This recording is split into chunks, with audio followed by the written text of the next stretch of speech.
Hello friends, कैसे हैं आप सब। मैं इस वीडियो में एक ऐसा स्टॉक डिस्कस करने वाला हूं जो इसी चैनल के एक मेंबर ने सजेस्ट किया है। उनका नाम है कायनुश जी। तो thank you so much Kaynush ji for suggesting this stock. काफ़ी इंटरेस्टिंग स्टॉक लगा, काफ़ी टेलविंड्स है इस सेक्टर में एंड लास्ट 2 मंथ से कंटिन्यूसली राइज किए जा रहा है ये stock and still reasonably valued लग रहा है एंड अभी भी ऐसे लग रहा है कि इस प्राइस पे भी राइट बाय लग रहा है। तो डिस्कस करते हैं कौन सा ये स्टॉक है एंड उससे पहले थोड़ी मार्केट्स की बातें कर लेते हैं। एंड जस्ट इन केस अगर आपको वीडियो पसंद आए तो please do like share and subscribe and वो बेल आइकन जरूर प्रेस कर दीजिएगा ताकि आप इंपॉर्टेंट वीडियोस मिस ना करें। तो सबसे पहले मार्केट्स की बात करते हैं। निफ्टी 50 आज ऑलमोस्ट हर जगह गिरावट दिख रही थी, रेड ही रेड दिख रहा था। निफ्टी 50 1.5% डाउन था। मिड कैप तो 2% से ज़्यादा डाउन था। इनफैक्ट मिड कैप रैली में भी सबसे आगे अच्छा परफॉर्म कर रहा था। तो मिड कैप में ऑब्वियसली जब प्रॉफिट बुकिंग आएगी तो मिड कैप में ज़्यादा गिरावट देखने को एक्सपेक्टेड था। एंड स्मॉल कैप 1.63% डाउन हुआ है। आप देख सकते हैं स्मॉल कैप का जो प्राइस अर्निंग्स रेशियो है 16.97 हो गया है, काफ़ी रीजनेबल है मेरे हिसाब से। तो पर्सनली जो इतनी रैली आई थी मार्केट्स में उसके बाद थोड़ी बहुत प्रॉफिट बुकिंग नॉर्मल है।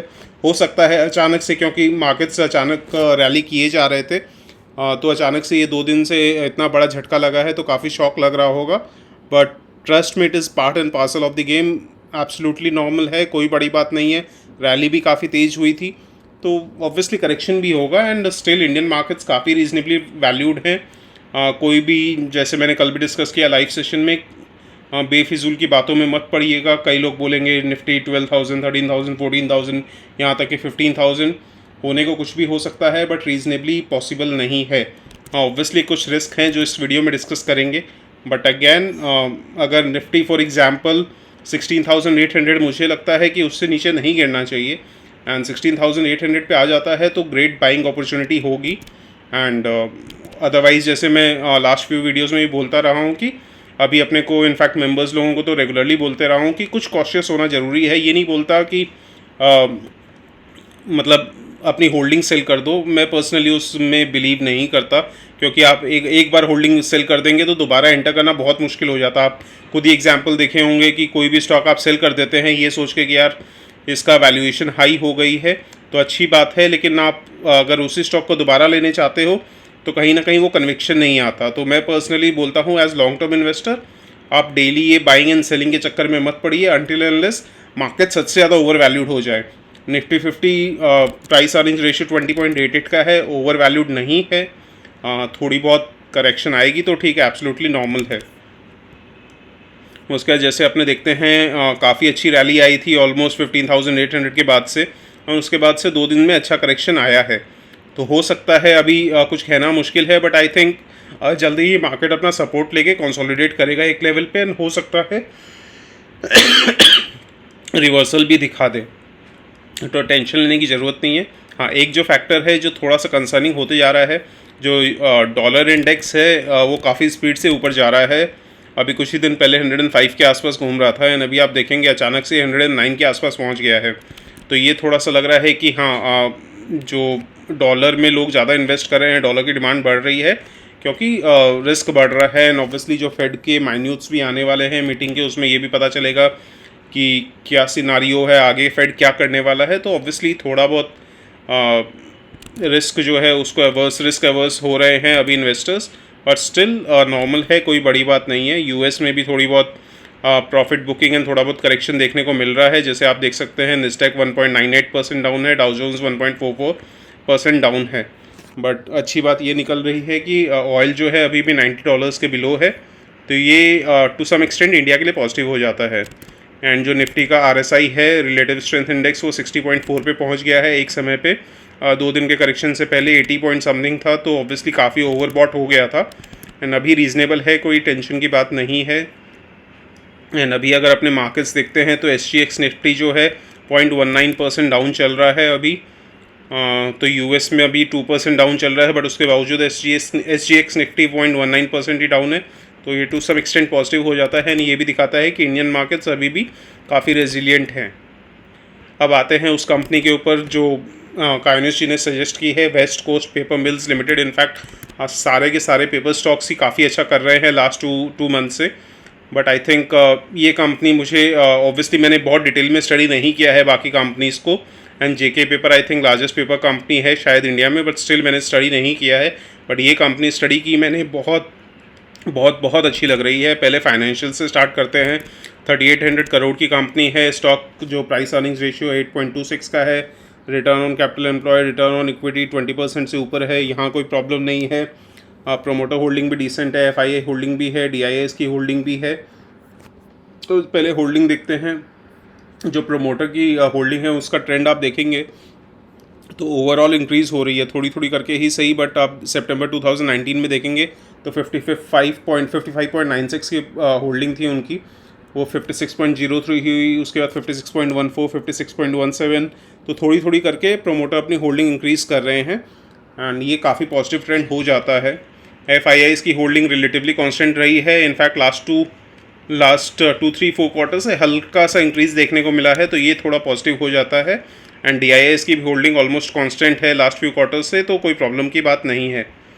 एंड उसके बाद अगर cash flow from operating activity देखते हैं तो ये भी काफ़ी पॉजिटिव हो जाता है, क्योंकि कंपनी सिर्फ नेट प्रॉफिट जनरेट नहीं कर रही है बट उसके साथ साथ कैश फ्लोज भी जनरेट कर रही है। जैसा आप देख सकते हैं लास्ट ईयर में भी इसने 591 करोड़ के ऑपरेटिंग एक्टिविटीज़ से कैश फ्लो जनरेट किए, तो ये काफ़ी पॉजिटिव हो जाता है, क्योंकि काफ़ी कंपनीज बुक्स में प्रॉफिट दिखा देते हैं बट कैश फ्लो जनरेट नहीं कर पाते हैं।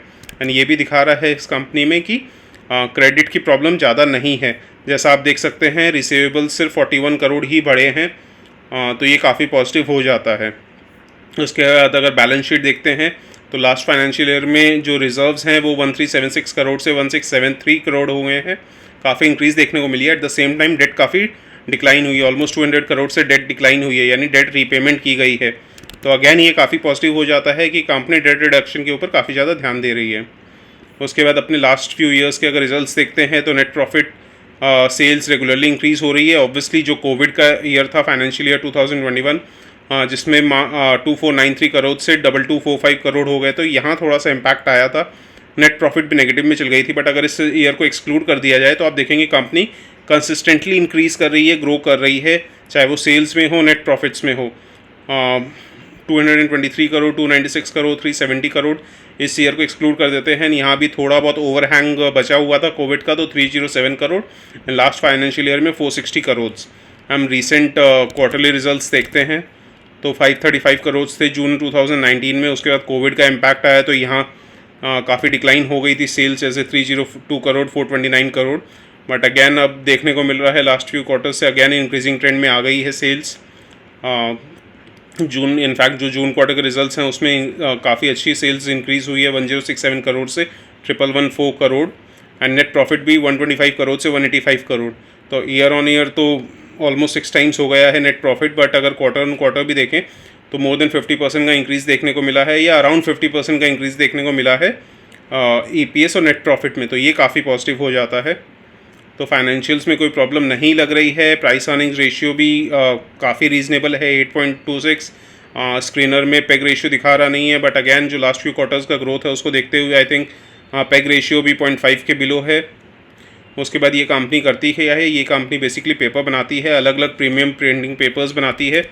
तो कोविड के समय पे ऑब्वियसली स्कूल्स बंद हो गए थे, तो वहाँ प्रिंट नहीं हो रहे थे, बुक्स और कॉपीज़ वगैरह प्रिंट नहीं हो रहे थे, ऑफिसेज बंद हो गए थे, डिजिटलाइजेशन का ज़माना था, तो सब काम डिजिटल हो रहा था, तो जिसकी वजह से काफ़ी प्रॉब्लम्स आ गई थी। बट अगेन जैसे जैसे बैक टू ऑफिस जा रहे हैं, जैसे जैसे स्कूल में बच्चे जा रहे हैं स्कूल्स, तो अगेन काफ़ी ज़्यादा प्रिंटिंग हो रही है, एंड काफ़ी न्यू एरिया से भी डिमांड देखने को मिल रही है। जैसे फॉर एग्जांपल बैंक्स जो हैं वो चेक्स वगैरह जो प्रिंट करती हैं हाई सिक्योरिटी पेपर में, वो ये सप्लाई करती है। उसके बाद agreement, certificates, annual report, journals, high and envelopes, gift bags, बहुत ज़्यादा डिमांड देखने को मिल रही है।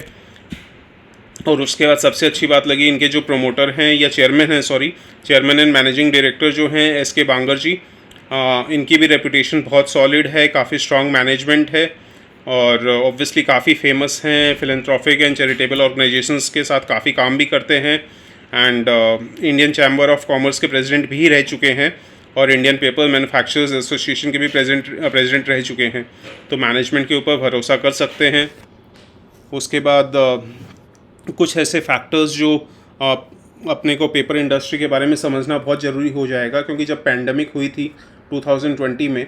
तो उसके बाद न्यूज़पेपर्स बंद हो गए थे क्योंकि ऑब्वियसली सबको डर लग रहा था कि न्यूज़पेपर्स के थ्रू इन्फेक्शन फैल सकता है। स्कूल्स बंद हो गए थे, डिजिटाइजेशन हो रही थी, तो हार्ड कॉपीज़ एनुअल रिपोर्ट्स वगैरह के प्रिंट नहीं हो रही थी, तो पेपर की डिमांड काफ़ी कम हो गई थी। और अगेन जो पेपर होता है वो दो चीज़ों से बनता है, एक तो ऑब्वियसली वुड पल्प से जो ट्रीज से मिलते हैं, दूसरा जो ओल्ड पेपर को रिसाइकिल करके न्यू पेपर बनाते हैं। तो अपने को एक चीज़ बहुत सरप्राइजिंग लगेगी, जो इंडिया का पर कैपिटा पेपर कंजम्पशन है वो सिर्फ 20 to 30 किलोज़ है, जबकि वेस्ट का on an average 350 kilos per capita है। तो आप देख सकते हैं कितना ज़्यादा अंतर है, जिसकी वजह से क्या हो रहा था, ये जो पल्प होता ये जो ओल्ड पेपर रिसाइकिल करना होता है तो ये इंपोर्ट होता था यूरोप और यूएस से। बट यूरोप में कहीं ना कहीं ये बैन कर दिया था, समहाउ क्यों किया था इसका लॉजिक नहीं पता, बट बैन कर दिया था। और जो शिपिंग कंटेनर्स के चार्जेस हैं वहाँ पे काफ़ी क्राइसिस चल रही थी, वो फ्राइट चार्जेस इंक्रीज़ हो रहे थे, तो इंपोर्ट कॉस्ट काफ़ी ज़्यादा बढ़ गया था। तो इसकी वजह से क्या हो रहा था कि पेपर स्टॉक्स के जो कॉस्ट है, कॉस्ट ऑफ इनपुट्स है, वो भी काफ़ी बढ़ गए थे, जिसकी वजह से मार्जिन्स के ऊपर काफ़ी फ़र्क आया था। एंड बट अगेन अभी जो यूरोपियन यूनियन है उसने अपना बैन जो है वो लिफ्ट कर लिया है अप्रैल 1 से, तो ये काफ़ी पॉजिटिव हो जाता है। एंड सरप्राइजिंगली उन्होंने बोला है कि ये जो बैन है ये कोई क्लैरिकल एरर की वजह से हुआ था। तो जो भी हुआ था, but again all's well that ends well, कि बैन हटा दिया गया है, तो वेस्ट पेपर की अब कोई सप्लाई की प्रॉब्लम नहीं है, जिससे रिसाइकिल करके न्यू पेपर हो सकते हैं। उसके बाद schools again up and running है, ऑफिसेस अप एंड रनिंग है, तो वहाँ पेपर की डिमांड अच्छी खासी बढ़ रही है। और एक जो न्यू एरिया जो सबसे ज़्यादा ऑर्डर्स जहाँ से आ रहे हैं वो e commerce orders. E commerce में जैसे आप ऑब्वियसली अब अपने सभी ऑनलाइन शॉपिंग करते हैं, तो जो भी पैकिंग आती है, पहले फिर भी टू सम एक्सटेंट थोड़ी बहुत प्लास्टिक वगैरह में आ जाती थी, बट अब जैसे सिंगल यूज़ प्लास्टिक बैन हो गए हैं, तो वहाँ पे पेपर बोर्ड्स की डिमांड एक्सेसिवली बढ़ रही है, तो यहाँ से अच्छी खासी डिमांड आ रही है। और जो पेपर कंपनीज़ है वो अपने writing and printing paper prices भी एक्सेसिवली बढ़ा दिए हैं, तो इसका मतलब ये है जो भी कॉस्ट इंक्रीज़ हुए हैं वो पास ऑन कर पा रहे हैं आसानी से कस्टमर्स को, तो ये काफ़ी पॉजिटिव हो जाता है। एंड अगेन जो नेशनल एजुकेशन पॉलिसी वगैरह कुछ है, तो आई थिंक वहाँ भी सिलेबस चेंज होने वाला है। जैसे आप देख सकते हैं implementation of national education policy जो है वो भी इम्प्लीमेंट होने वाली है, तो जिस हिसाब से करिकुलम चेंज होगा, काफ़ी न्यू बुक्स पब्लिश करनी पड़ेंगी, ओल्ड बुक्स को रिसाइकिल करना पड़ेगा, तो अगेन यहाँ से भी अच्छी खासी डिमांड आ रही है। तो इस पूरे सेक्टर में काफ़ी ज़्यादा पॉजिटिव टेलविंड्स देखने को मिल रही हैं, जिससे आई थिंक सारी कंपनीज ही अच्छा करेंगी। और I think West Coast Paper ने अभी आंध्रा पेपर को भी एक्वायर किया है, तो वहाँ से भी इसने अपनी पोजिशनिंग को स्ट्रेंथन किया है।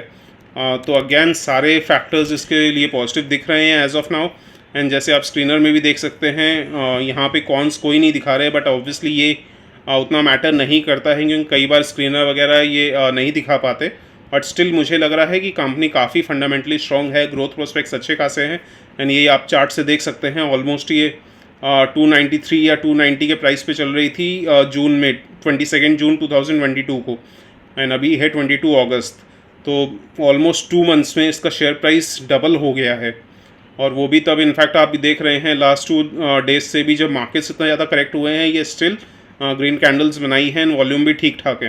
तो आई थिंक मेरे को लगता है ये पॉजिटिव मोमेंटम कंटिन्यू होगा, बट अगेन थोड़ा रिस्की है, क्योंकि अगर जो इतना रैपिडली राइज़ किया है अगर फॉल करेगा तो इसका जो नेक्स्ट सपोर्ट है वो डायरेक्टली 380 के पास है, तो ये थोड़ा प्रॉब्लमेटिक लग रहा है। बट स्टिल आई थिंक जो टेलविंड्स लग रही हैं, जो रिजल्ट्स दिखाए हैं कंपनी ने, मुझे पर्सनली लगता है कि अभी भी अगर ये शेयर में काफ़ी जान बाकी है। एंड मैं पर्सनली इस शेयर को आई थिंक मैं कल ही ऐड करने वाला हूँ, एंड जस्ट इन केस मैं ऐड करता हूँ, किस प्राइस पे ऐड कर रहा हूँ, कितनी क्वांटिटी ले रहा हूँ, मैं मेंबर्स लोगों के लिए बता दूंगा व्हाट्सएप ग्रुप पे। तो चलिए इसी बात पे thank you so much for watching this video, मिलते हैं नेक्स्ट वीडियो में।